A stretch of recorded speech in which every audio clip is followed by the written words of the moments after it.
would Jesus do? What would Jesus do? In 1896, Charles Monroe Sheldon sent to the Chicago Advance one of the best-selling books ever published. The book's title is In His Steps, What Would Jesus Do? The story begins in the railroad town of Raymond on a Friday morning, where the Reverend Henry Maxwell has just arisen from sleep and is preparing to work diligently to finish off his sermon for the coming Sunday. The crowd that day is expected to be a large one, and Maxwell wants his sermon to be particularly good. He tells his wife, "I am going up to my study to finish my sermon. If anyone should come to the door looking for me, please tell them that I am very hard at work and cannot be disturbed." To this she replies, "I'm sorry, but I'll be helping out at the kindergarten today, and you'll have the house all to yourself." He bids her goodbye and goes up to his study to begin work. About 3/4 of the way through the writing of his grand sermon, a loud ring of his doorbell snaps his concentration in two. He calmly shakes it off and settles back in, but just as he does, the doorbell rings loudly once more. Perturbed, he gets up and steps to the study window to see who it is who harasses him so. The man standing at his door is a dirty, greasy-looking homeless fellow, holding a filthy-looking hat in his hands. Maxwell decides that he ought to see what it is that the man wants. He goes downstairs and opens the door, and after a moment's pause, the man says, "I'm out of a job, sir, and I thought you might put me in the way of getting some work." The Reverend states bluntly, "I don't know of anything. Jobs are scarce," and in a hurry begins to shut the door. But before he can shut it, the man quickly adds, I didn't know, but you might perhaps be able to give me a line to the city railway or the superintendent of the shops or something?" Clearly, the man is very desperate for work. This does not move the Reverend, however, whose mind is fixated on the necessity of finishing his sermon. Maxwell says, "It would be of no use. You will have to excuse me. I am very busy this morning. I do hope you find something, and I'm sorry I can't give you something to do here, but I keep only a horse and a cow, and I do all the work myself." Then the Reverend closes the door and returns to his study. Later, Mrs. Maxwell returns home with strange news. A vagrant had walked into the kindergarten and sat for a while, and then as abruptly as he had come, he had left. The Reverend says, "The same man called here, I think. Did you say he looked like a tramp?" Mrs. Maxwell replies, "Yes, he had." The Reverend says thoughtfully, "It was the very same man." But thinking nothing more of it, Mrs. Maxwell moves on, asking Mr. Maxwell about his sermon. The Reverend says, "Yes, it's all done. It's about following Christ. I take up the atonement under the head of sacrifice and example, and then show the steps needed to follow his sacrifice and example." Then Saturday proceeded, and Sunday came, and it was time for worship. The weather was beautiful, and the crowd was large and very eager. Reverend Henry Maxwell of the First Church of Raymond was legendary for his sermons. And the bigger the crowd was, the better his sermon became. He spoke in such a fierce, spirited manner, and the people loved what he said, especially because of the way in which he said it. The hymns that day read such things as, "Jesus, I my cross have taken, all to leave and follow thee, and where he leads me I will follow, I'll go with him, all the way." And in the artful sermon of Reverend Henry Maxwell, the same message of togetherness and harmony with Jesus, as well as following his example, was reiterated in a wondrous manner. As soon as the sermon had ended, the congregation was startled by a man's voice sounding from the back of the chapel. They turned to gaze upon him, and Reverend Henry Maxwell recognized him instantly. It was the homeless man who had sought his aid just 2 days before. The man declared, not at all sheepishly, to the congregation, I've been wondering since I came in here if it would be just the thing for me to say a word at the close of the service. Now, I'm not drunk, and I'm not crazy, and I am perfectly harmless. But if I die, as there is every likelihood that I shall in a few days, I want the satisfaction of thinking that I said my say in a place like this, and before this sort of a crowd. The man's manner and tone was anything but offensive. He was not excited, and spoke in a low but distinct voice. No one said a thing. They were all smitten into dumb astonishment. The man continued, I'm not an ordinary tramp, though I don't know of any teaching of Jesus that makes one kind of a tramp less worth saving than another. Do you? He paused, and hearing nothing, continued once more. I lost my job 10 months ago, and I've tramped all over the country trying to find something to do. There are a good many others like me. I'm not complaining, am I? Just stating facts.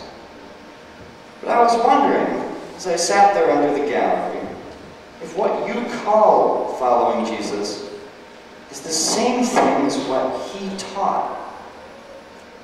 Now, I've tramped through this city for 3 days trying to find a job, and in all those days, I've not had a word of sympathy or comfort except from your minister here. He said he was sorry for me and hoped that I would find a job somewhere. I'm not blaming anybody, am I? Just stating facts. It seems to me there's an awful lot of trouble in the world that somehow wouldn't exist if all the people who sing such songs as All for Jesus, went and lived those songs out. But what would Jesus do? And at this, the man falls down, unconscious.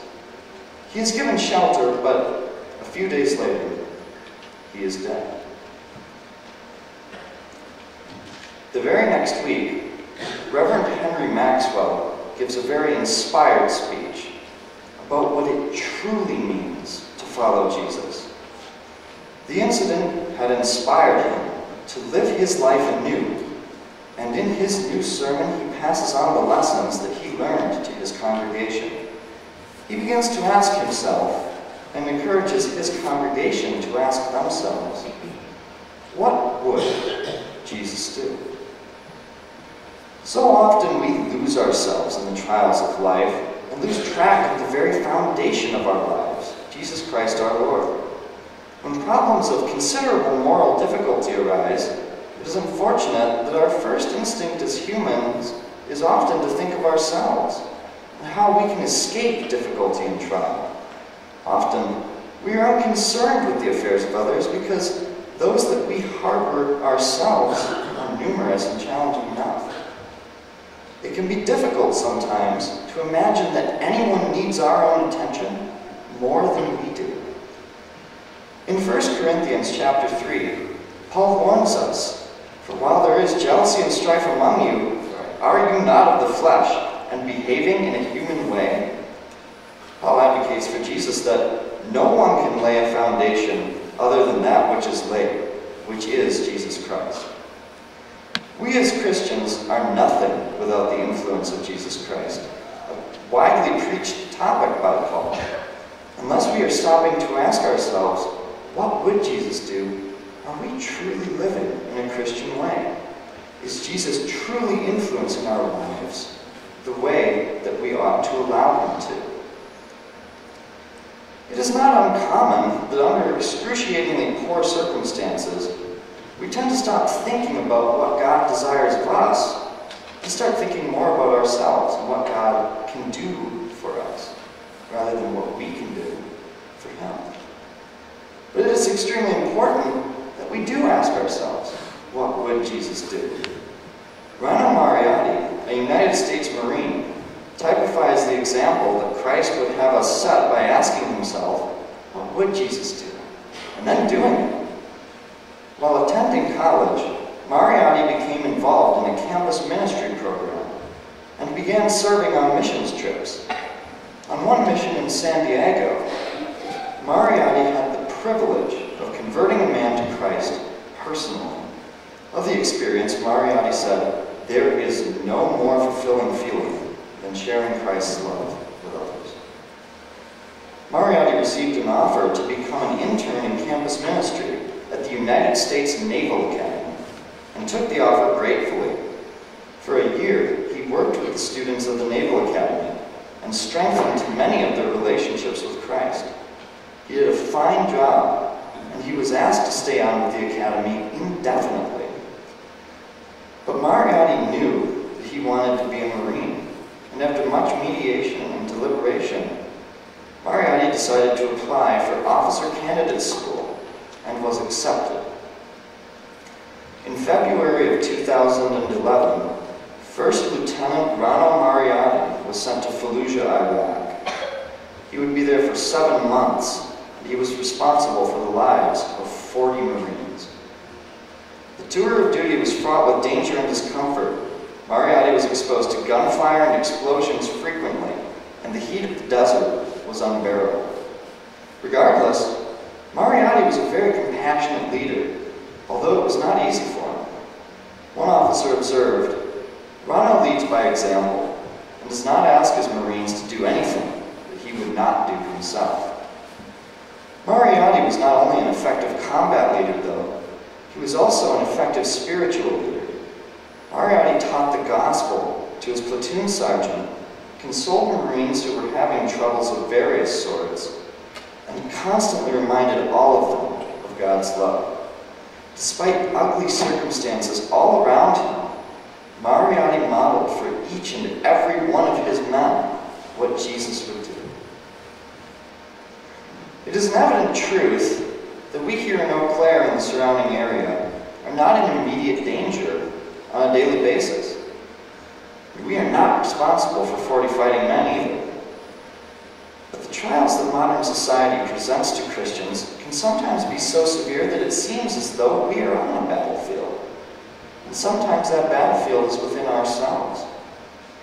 Moral and ethical decisions carry great weight for every human being, but especially for Christians who have committed themselves to living Christ as Christ would have lived.